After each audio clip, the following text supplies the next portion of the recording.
Hey friends, welcome back for another curriculum video, which is very exciting. What's a little different about today's curriculum video versus ones I've done in the past is that I am going to be showing you the resources that I plan to incorporate here in the spring and summer of 2024 to get them rolling, to integrate them fully into our fall. And so I'm excited to share these brand new resources that I've never used, but have heard about for a long time and maybe sampled them here and there. And I'm just like ready to jump in. And I'm really excited to share what I think is going to be really successful in my homeschool. All right. So I think as homeschool parents, we just get really excited about curriculum. It's just part of the, I don't know, maybe the teacher in us. But I am humbled that you are watching this video. If you watched any of my other previous curriculum videos, thank you. What's going to be different with this one is I'm not going to go into full flip through mode where I'm switching the camera around and showing you everything, because my other curriculum videos are well over an hour long. That does get really long, but I am gonna like hold them up and give you a decent idea of what it is and explain it really well. Also, if you're new to my channel, welcome. I'm Kimberly. I'm a homeschooling mom of 3, soon to be 4 in November. We have a new one on the way, which is really exciting. And yeah, I homeschool all year long. I do not stop. Certain seasons obviously are lighter than other seasons. We get lighter in the summer, or we just totally switch gears into different stuff. And then we get a little more heavy in the fall and in the winter. And I love to use lots of different things, not necessarily like curriculum things. I just truly believe in being very eclectic and just, jumping down rabbit trails, using our children's museums, using, just all sorts of different types of resources to really customize our homeschool experience and not just do school at home and just have a bunch of really expensive curriculum if you don't have to have it. I'm just a big advocate of using co-ops and online resources and outside classes and libraries and all sorts of things to really just make the homeschooling experience rich for our kids and diverse, and having them learn from other people other than just us, but also to ease the burden on the parent. Because if you've homeschooled for any amount of time, it can be a lot, especially if you have multiple kids. And so, that is kind of like my little intro here. And my kids are currently, well, when the fall comes, I'm just going to round up because they all have birthdays coming up here really soon.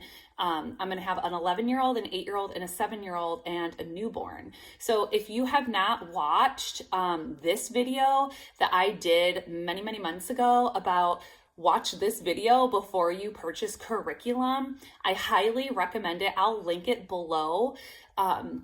This really just gives you serious questions on how's your homeschool going, what needs to change, what's coming up. It's just really going to help you as you're preparing to purchase new curriculum to see what works and doesn't work. So I really suggest that you watch that video. You could watch it now in the link below and come back to this one, or do whatever you want. So grab something tasty to drink and we're going to hop into it. Okay, so I'm going to start with my 10-year-old daughter, Eden. What we do all the time, our minimal viable day, if you've ever followed Pam Barnhill and her homeschool content with your morning basket and things, we always do our morning basket stuff, which has our handwriting. I'm not going to go through that today. If you watch last year's curriculum video, I go through all of that stuff there. So I'm not going to get into the nitty gritty of that. But what we always do is we always do our morning basket stuff, devotionals, handwriting, music, memorization, blah, blah, blah, all that stuff, picture study, like all that enrichment stuff in there. Love it. Every morning, 8 a.m. But in order for me to say that our day was successful, I always want to get math and language arts done. So I'm always doing math and language arts, no matter what. I do a co-op during the traditional school year every Friday that covers tons of all the other things I'm not doing. So what I really thought about is I have a new baby coming the very first week of November. And I have never homeschooled with a newborn. Now, if you have been a mother that has homeschooled with a newborn, I want all your advice down below. Please share. I just love this community. And so I know I'm going to be tremendously tired. I just know. And my minimal viable day of math and language arts and my table time, I just know I'm going to be tapped out. But by starting some of these new resources I've never used over this spring and summer, and I know my kids are really going to like it.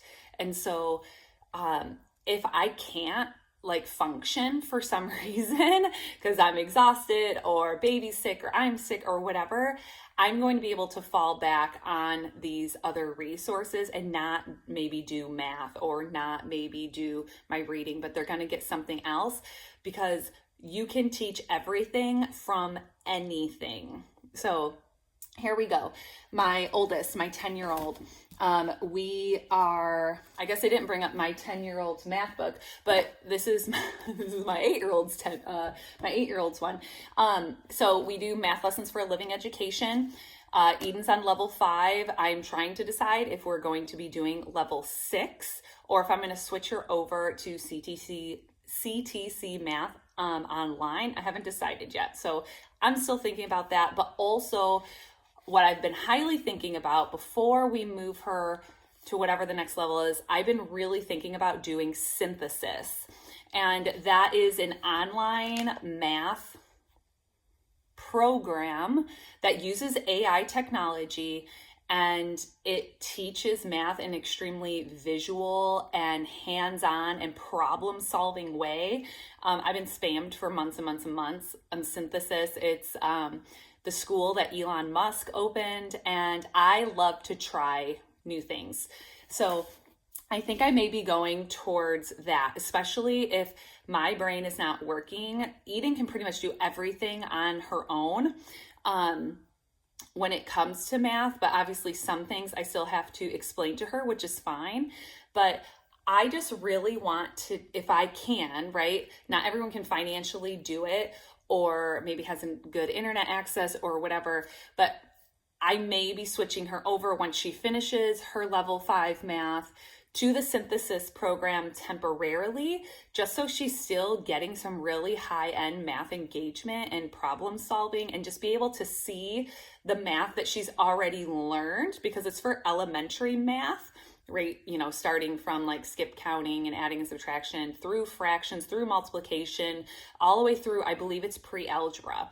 And so I want her to be able to see the math that she's already learned in a different way. So I'm highly considering synthesis, not only for her, but for my 8-year-old and my 7-year-old as well, just to see if they really like it. Because again, technology is the future. And though I'm not a humongous advocate of having kids on screens by any means, especially in the younger years, I don't completely discredit it, because it is helpful. And so anywho, and then Eden is doing the good and the beautiful.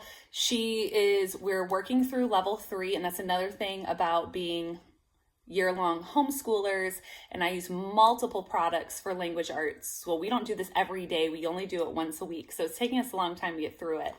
But I printed it out myself, and the good and the beautiful is free, and it's working out really good. And so these are the two things, right? Our math and our language arts that we're always going to get done. Things I want to incorporate this spring and summer. Oh, we also do the Explode the Code once a week. and it goes through like level 8. This is level 5 for her. And all my kids really love the Explode the Code. It's been around forever. It's super basic, but it's excellent with like reading practice and phonics and spelling and things like that. The kids just, they always feel like they're winning when they do this. So like I was saying, the new stuff that I'm going to be incorporating this spring and summer with her are these Thinking Tree books. So she recently started playing Minecraft, and I found this science portfolio, The Real World. So chemistry, meteorology, zoology, botany, technology, geology, and physics. And she's really, really excited to do this. So this is a library-based curriculum. So this summer we're going to be going to the library and pulling from our own home library. And so in the beginning, it starts with botany, and she's going to pull a few books on botany. And so it'll say reading time, copy an interesting or important paragraph or list from your book here. You can do some illustrations, and then draw the plant cell here and design a plant cell in Minecraft. That's what I really liked about it. It's gaming. So she would obviously have to do her pages first and then go into her game and do it. But it's just reinforcing a concept in a way that the kids really, really enjoy. And so she can put like extra notes down here. They have the cell there. And so it's going to go through all sorts of different things. Watch a botany biography or documentary, excuse me, and then document it there. Things that they've learned. But what I like about each chapter, vocabulary building,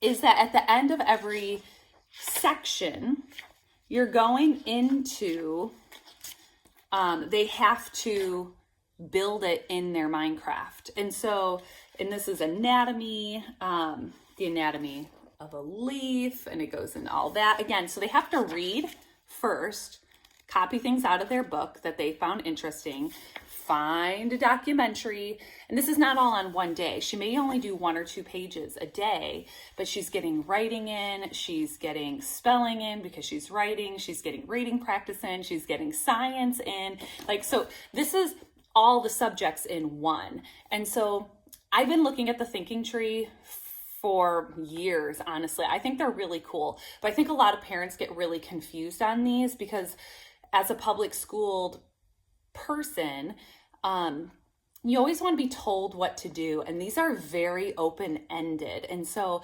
unless you have like a really creative child, or this I feel is really self-directed, some of their books can be kind of confusing, and you kind of like don't know where to go with it.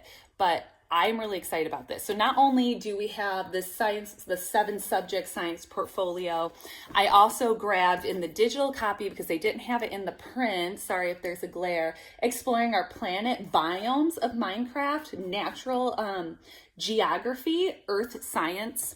So I'm really excited about this. When I print it out, it gives you a glossary that I have stapled and in there. So if she needs more quick, easy definitions and stuff.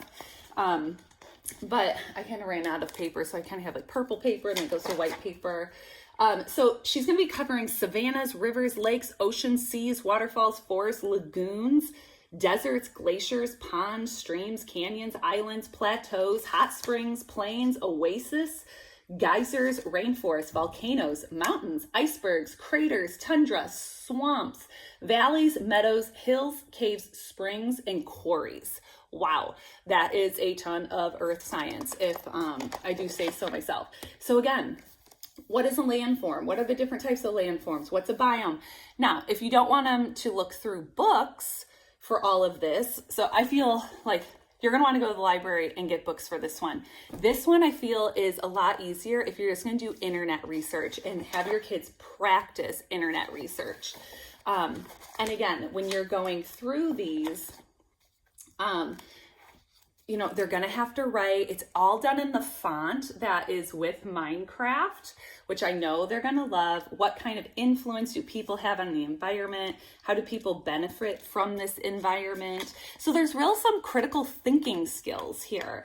And it just says, do some research on the answers.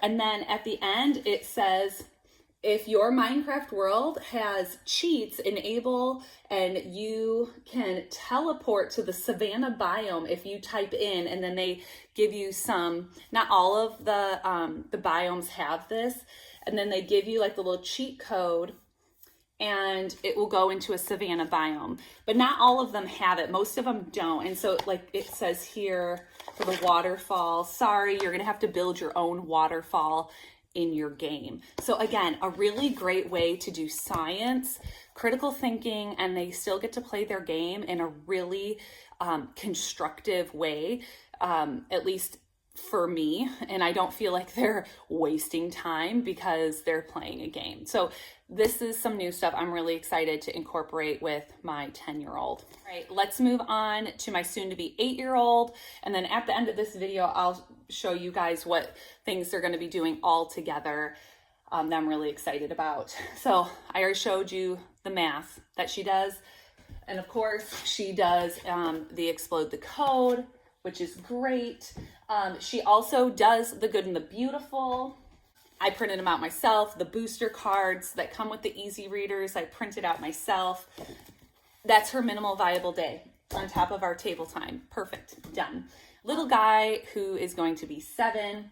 If you actually bought the booster cards from the Good and the Beautiful, they look like this with the matching books. We're still chugging through this and doing really well. He also does Explode the Code, and he also just moved into 2nd grade math just the other day. So also I mentioned in last year's video, and even my half-year review, I believe it's in there too, we were using Progressive Phonics. Phenomenal, great program, 100% free, by the way, unless you're going to choose to not do it on a tablet. You can print out like some of the flashcards and some of the stories, or you can totally just do it on a tablet, and it's 100% free. We started teaching him to read using that just because I feel teaching kids to read too early is detrimental, and I learned that a lot with my firstborn.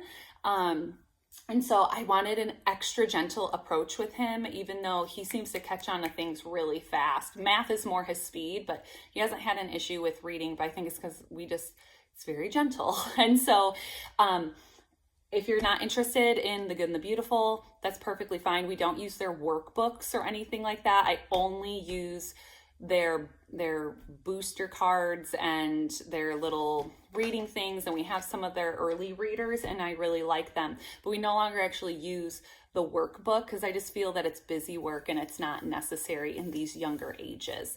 And so look into progressivephonics.com if you want another really gentle and very easy, super fast, like 5 minutes a day, 7 minutes a day of reading. It worked really good for him. But once Mia finished her level 1 booster cards, I just moved him into it, and we haven't had an issue. So I'm excited to share these resources here.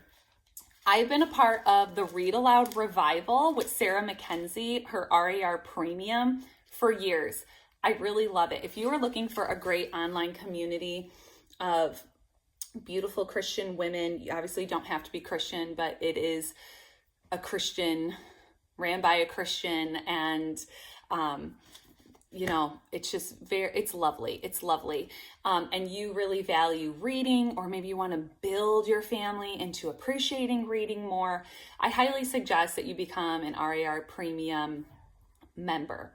And I've been doing it for years. I love their master classes, and it's just, I'm ready. I've been reading from her book list, love her book list. I've been doing their family read alouds with my kids, but now I feel, now that I have 10, 8, and 7, I can really jump into their, this is the Green Ember. I can really jump into like their their curriculum side of it.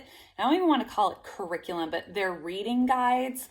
So I'm always behind, by the way, and I don't care, in the sense of, like, this was the book that they read in the winter, not the one they're currently reading here in the spring, which is The Secret Garden. I'll get there. I'm just like always behind a season of their books. But anyway, they suggest a family read aloud. Right now we're listening to the Green Ember. And then this is their book guide. You can print it out. It's also digital. I like to look at the digital and have the print at the same time. But what I really love about it is their family book club guide is that they give you, she'll give you a video that your kids can watch to have them pay attention to different grammar or story elements. So it'll say, I'm sorry, because I have it print out, like, look closely with Sarah Mackenzie. So they would watch this video. And the big thing they're talking about with this book is character arc, the character arc. So the character arc is a transformation a character undergoes as they face challenges, make choices, and learn from their experiences throughout the story. And so it goes into more detail, which I love. And then she gives you great questions to ask your kids throughout the story, to get them engaged in the story. It's very much like Brave Writer. Again, if you watch last year's curriculum video, still love Brave Writer, still use a lot of elements of Brave Writer. But I'm just kind of moving over to this a little bit for right now, being the season I'm in and anticipating having a baby and really tired. So I want to make things as easy on me as possible. And so she'll give you poetry that goes along with it. And then, rabbit trails that are in stream of other books that you can read as well throughout the month or the season that go along with it, that, in this case, have rabbits and nature and things like that. She gives you questions, like I said, to discuss over dinner or whenever you want to have them.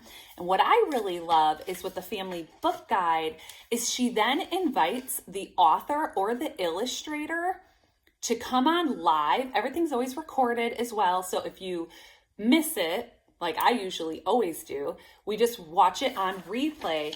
But then she has the author come in and talk about the book, answer the kids' questions if they have any, like in the live chat, because it's always on Zoom.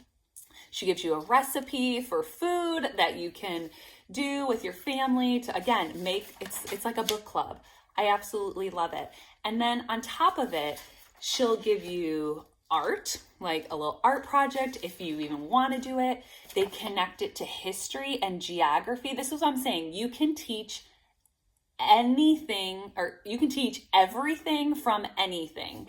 And so if you are like me and like to be really eclectic, and it doesn't matter to you per se, like scope and sequence and like following like certain things, I understand there's a place for that. I definitely have my moments where I want, scope and sequence and like moving in chronological order. But I don't think it's that important in most cases. So again, you're going to get history and geography here.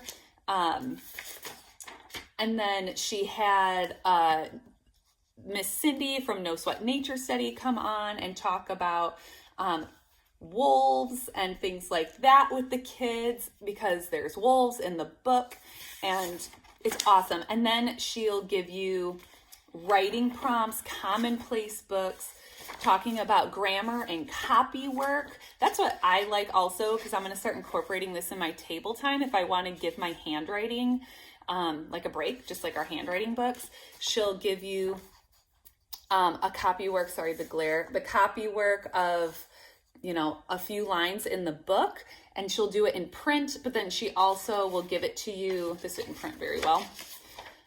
She'll give it to you in cursive as well. And so your kids can trace it or they can write it themselves at the bottom. And I love copy work for teaching spelling, and it's totally free. You can literally just take your easy readers or any book that you're reading and just be like, copy that sentence or whatever. And that's what Brave Writer does too, which is really great. And so, yeah, and then on top of it, she'll give you supplies. Like, let's say you want to do everything that's in the guide. She gives you a checklist, right? For the art and how to make the soup and all the things. And then she'll give you sample schedules of how you can use the guide.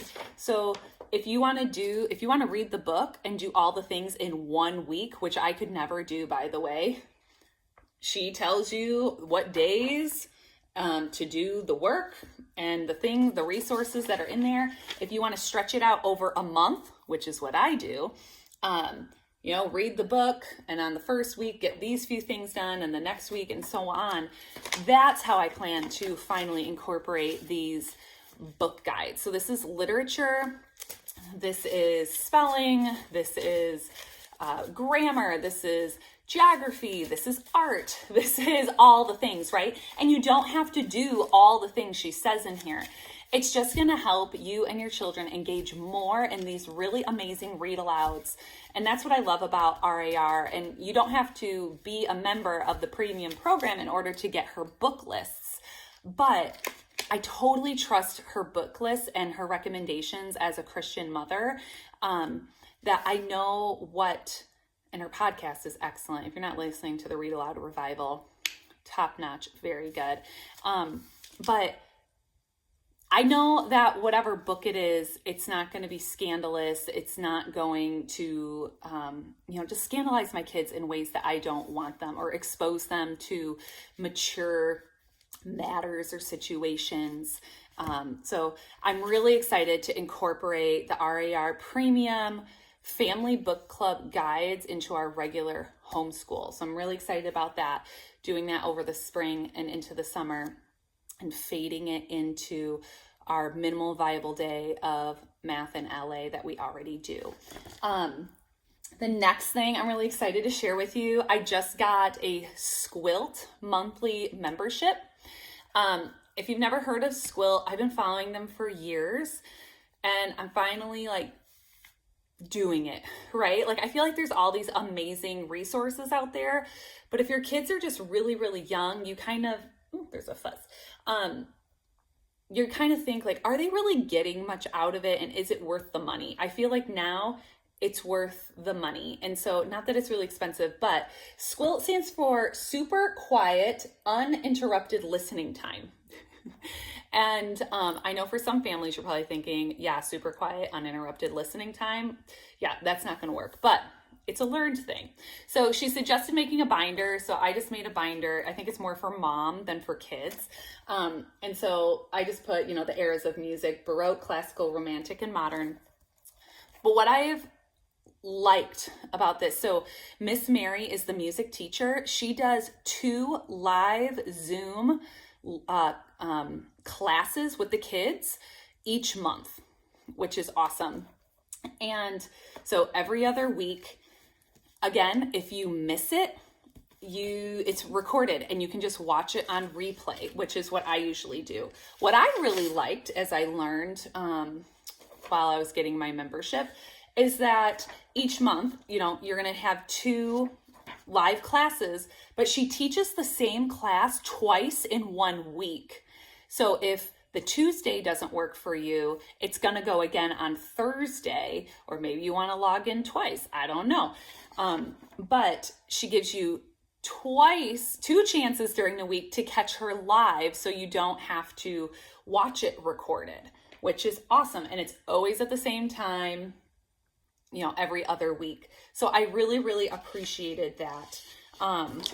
So I guess it says here it's taught on Mondays and Thursdays. So you're going to get 2 live classes a month. And then you also get, so I didn't do their premium membership. I just did her basic one, which I think was $22 a month. But if you obviously pay for more months in advance or a whole year, you get a discount. She also gives you these monthly listening calendars. And for the month of May, it says, let's go to the movies. So every single day of the week in the month of May lists a song that goes with a famous movie. So we listened to Aladdin yesterday, Aladdin's Suite. Today we listened to Pirates of the Caribbean, which I thought was really good. I have a super old sample listening calendar from her from many years ago. And my kids really like it. We listen to classical music in the car, and so my kids are used to it. But even if you're like, oh, I hate classical music and whatever else, I still think it's important to expose your kids to it, because you never know if you end up having a child that finds it very soothing and very relaxing, and maybe sparks an interest in an instrument in the future. So just because you may not like it, I don't think is a good reason to not expose your kids to it. So March, you have access to older listening calendars as well. So this is a better example of this listening calendar. It's Bach's Birthday Bash. So all of this music is Bach. So if you have, I could scan the QR code and get it up on my phone or my tablet. And these are clickable YouTube links. So I like to have the paper because I like to check off if we listened to it or not, and if we got behind or whatever. And so what I like about it is that when you scan the QR code, or you're using the platform on your tablet or computer, you can just click the link and you don't have to search it. So that's really cool. You also get like a little guide. So obviously the month of May is Let's Go to the Movies. And what I think is really cool about this, again,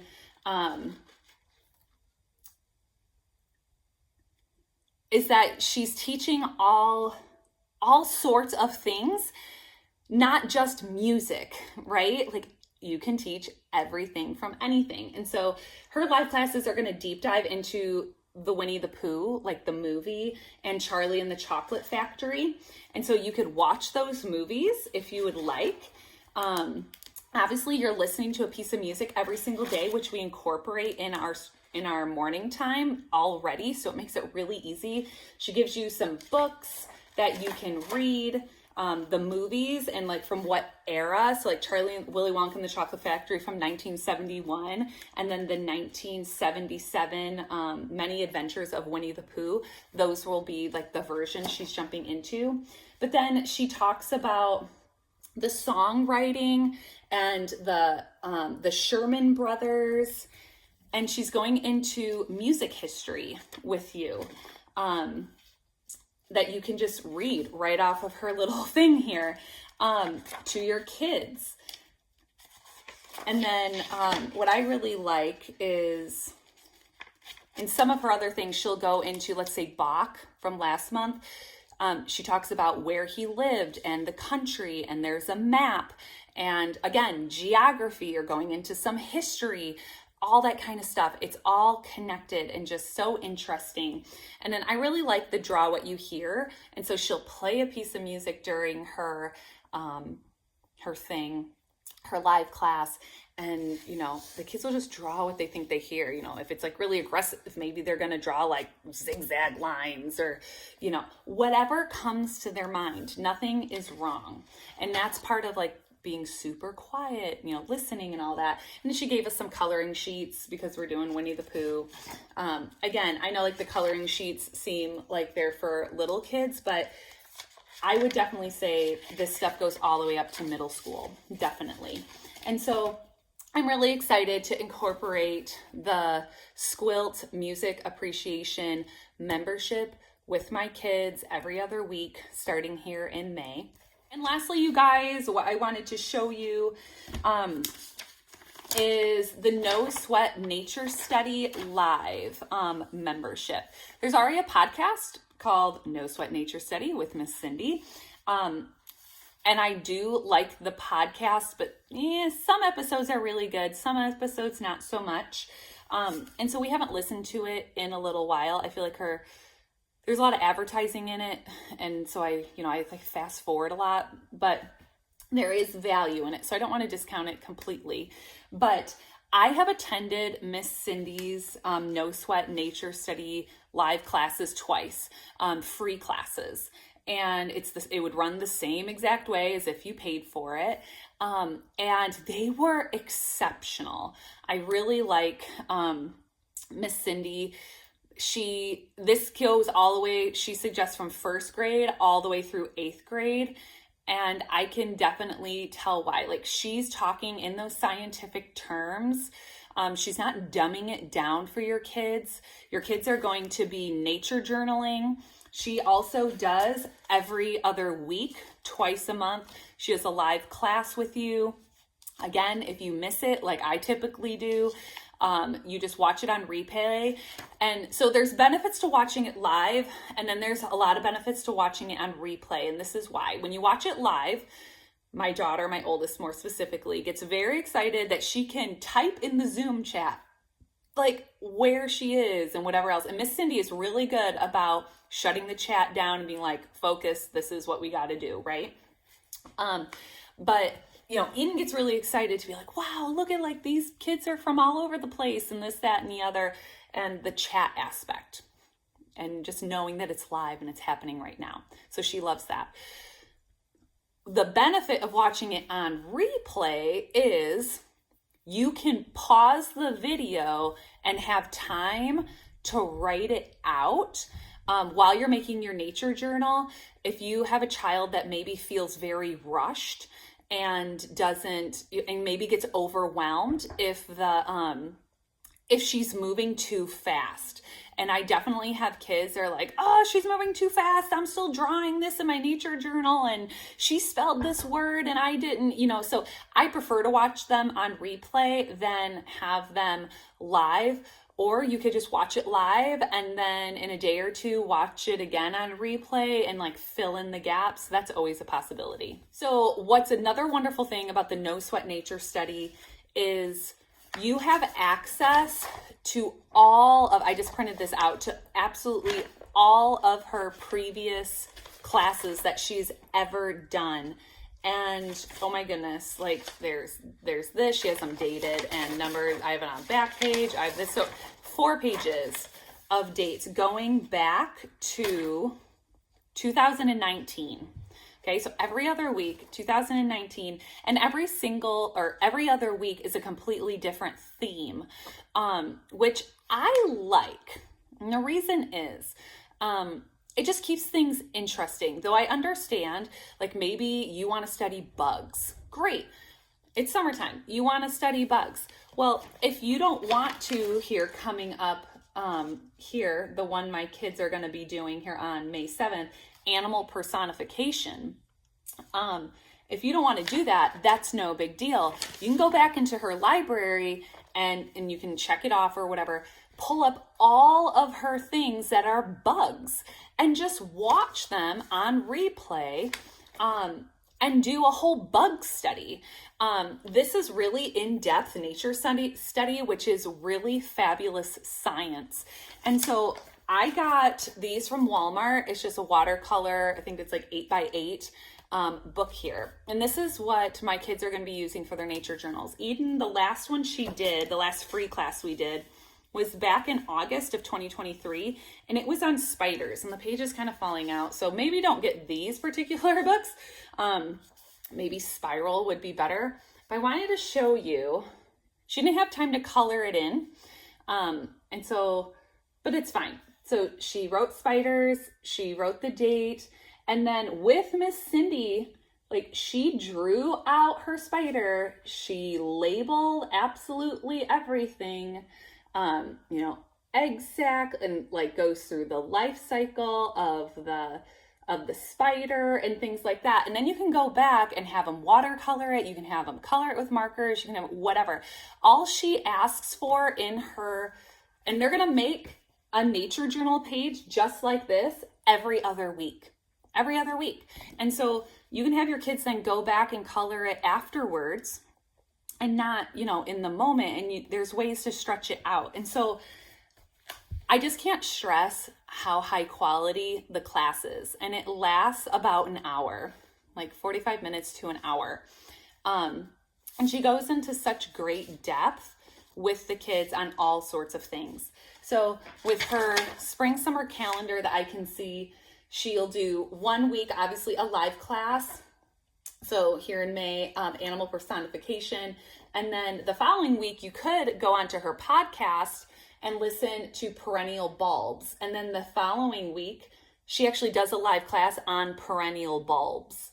And then, you know, the following week, you can just listen to her podcast, which is Garden Helpers, because then she's doing a class the following week on garden helpers. And so her podcast and her classes are going to correlate, which is really cool. But I'm really excited. Again, my kids are going to be doing high quality science that I don't have to teach. My artistic kids are going to be able to get their actual nature journaling in.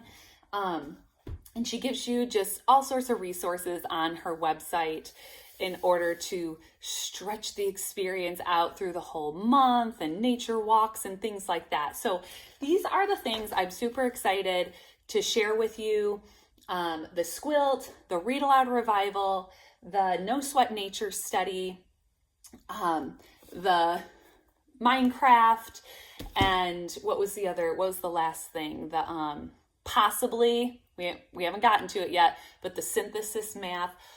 Again, because I just love changing things up, and I really want to prepare myself for having a newborn here in November, the first week, that my kids were already transitioned into the things that we're gonna be incorporating most come fall. So I hope you found value in this video, guys. Please comment below if you have any questions about any of this curriculum that I shared.